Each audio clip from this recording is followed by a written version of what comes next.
Hi, everybody. This is a midweek emergency session.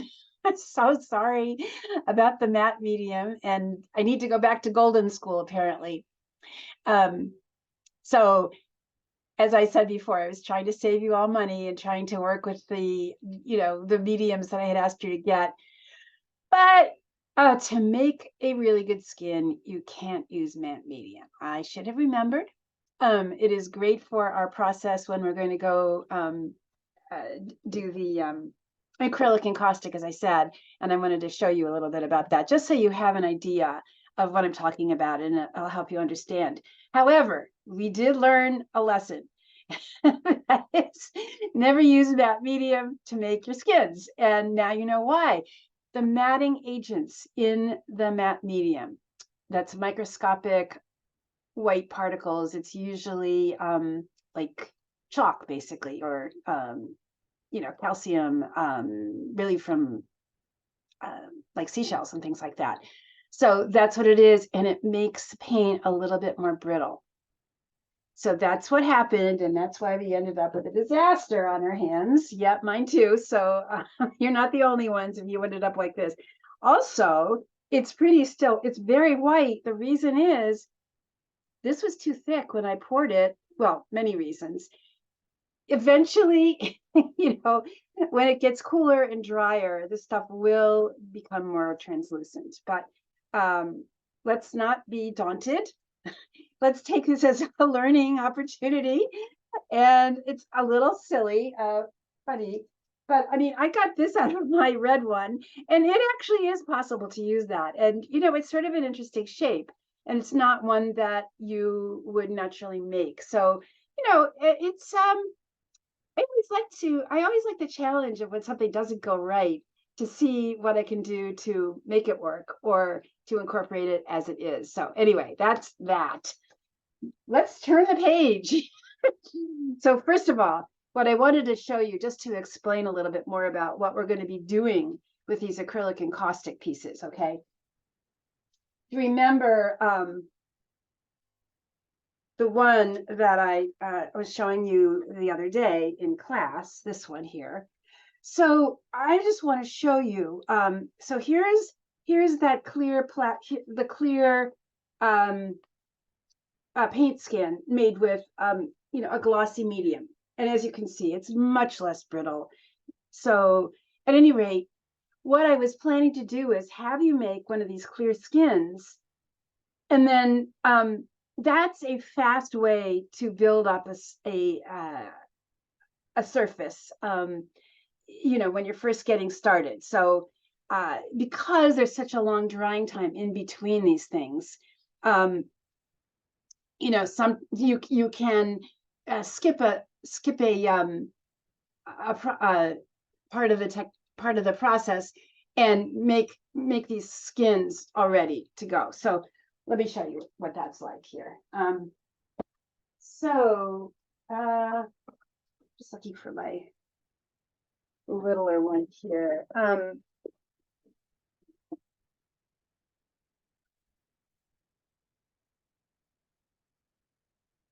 Sorry about that. So let's use this one here, okay? And so first of all, I could add this here with an image on it. All right, let me just show you what we would be doing that way. Hold on a second. Well, I changed my mind. I decided to make a new one so it would actually be a little bit more descriptive for you. So this is a painting. All right, it's just a quick little thing that I put down to show you, how you might get started when we begin to do our acrylic encaustic project. So, you would put something down here. This could be collage, a combination of collage and painting. It could be just a solid color, really anything goes. And this process is all about addition. You're adding layers, you're adding more paint, you're adding more collage elements. I mean, it's incredibly flexible, and the whole thing is that it's all encased in the acrylic, which preserves it and gives you that nice layer. So let's go back to the beginning with the clear, transparent, glossy paint skin that we should have done. Are going to do. All right. So again, this is mine that I've already made here. And we're going to, the reason you see that it's a little bit bigger, right, is that it can just fit over and make a nice flat, solid covering of this piece, right? So the paint skin is just, it's a little bit bigger than the board. So that's what I was hoping for. That's why I really wanted you to work small in these things and to buy small sized cradle boards if you wanted to do it on a cradle board. Okay, so just got a little bit extra paint here. No problem. This is still a tiny bit wet, but okay. So once we find the place where we want it to go, so basically, I'm going to take a little bit of my any medium will work. I mean, this could be a time when you wanted to use you could use that medium to glue it. I'm just going to show you this is GAC 100, which just really stands for golden acrylic colors. It's an acrylic emulsion. It's an acrylic medium that's sort of an all-purpose medium. But it is glossy. So we're going to use this because this is what I have. This is what I'm going to use to make my paint skin when I show you after this. So I'm just going to open the container here. It's brand new. By the way, my matte medium that I was working with the other day is old, and it also was why it cracked so much too. So the air gets to it sooner or later. And anyway, so here we go. So what I'm going to do is take some matte medium, and I'm going to just paint the backside. Gordon, I mean, honestly, you don't have to do a lot of it because acrylic will stick to acrylic. But I'm doing this to show you. Sorry, I'm just trying to get. Yeah, there we go.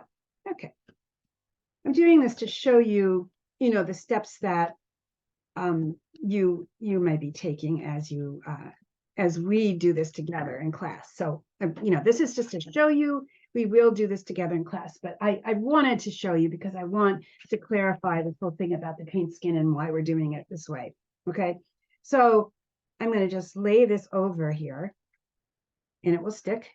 And if there's a little piece like over here, I didn't make it quite big enough on this side. I just cut it and stick down another piece, another part of my skin. So this is just going to sit right on top. You see it's glossy. And then I'm going to take my scissors and I'm just going to cut it to the edge here. You could use a blade, you could use whatever you want to do. Whatever will cut. The stuff cuts very, very easily. So that's really nice about it. You can always trim it down after the fact too. I'm getting a little bit of an edge between where I'm cutting it and the piece of wood, but I can always go back.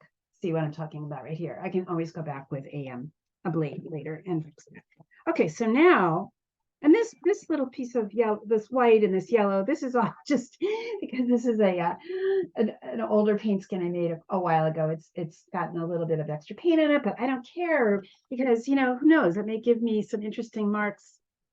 I mean, I'm an abstract artist, and so for me, I kind of look for things that are unexpected and maybe other people might think was, a mistake.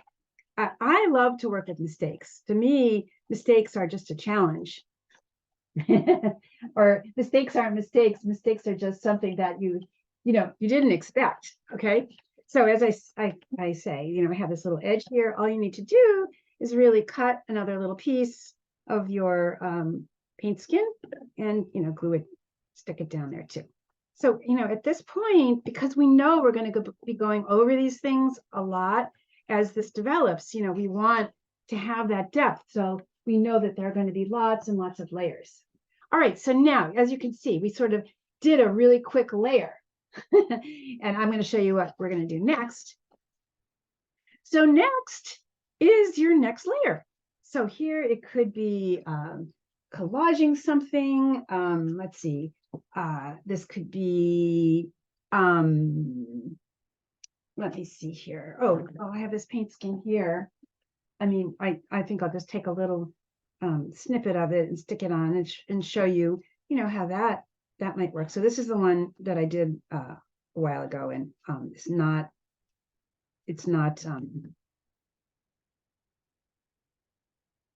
matte medium. This is a good one.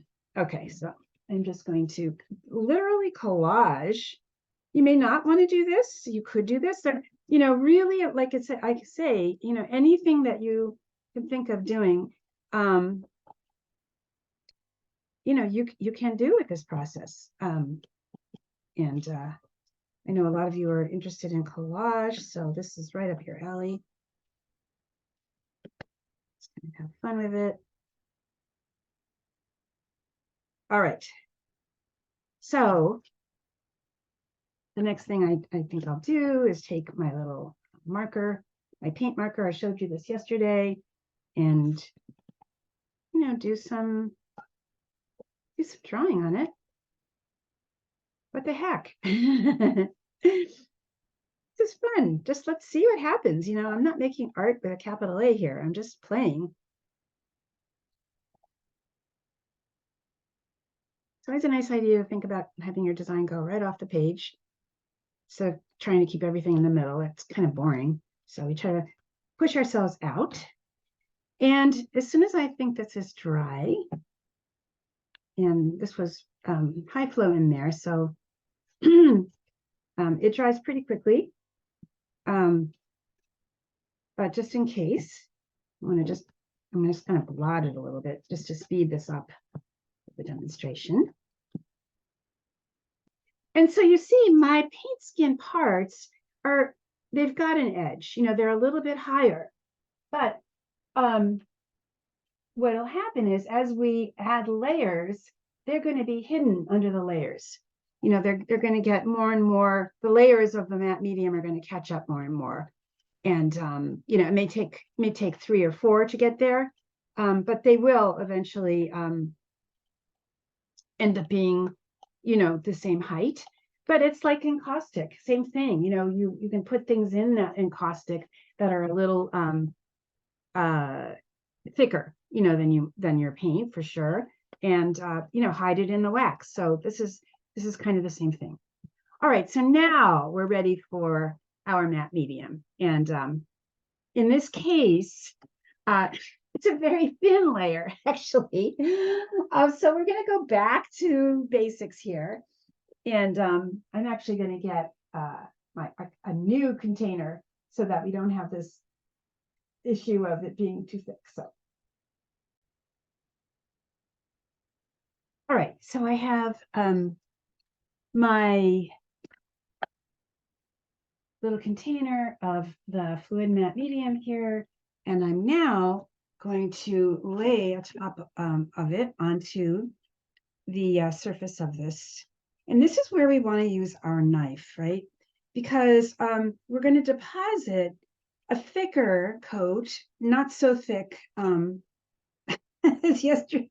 And we were trying to do the paint skids. Nope. But I want to show you. So what I usually do is I end up just I'm going to mix it up a little bit, because sometimes, so I get this stuff in gallon containers, and when it sits, sometimes it feels like the matte particles tend to kind of settle to the bottom a little bit. So I just wanted to stir this up.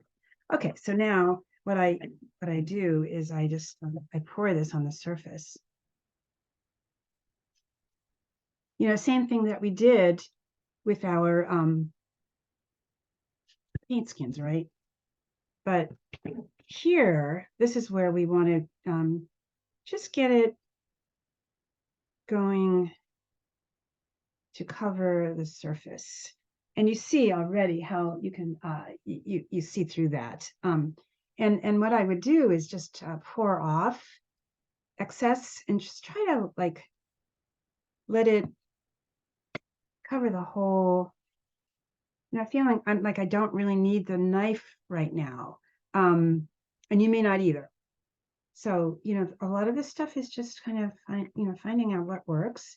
I say I don't need the knife really because there's the flow of this seems to be doing fine in terms of getting it all over. I'm just using this on the edges here, and as you can see, it's not nearly as white. It's a thinner coating, and that's what we want to go for.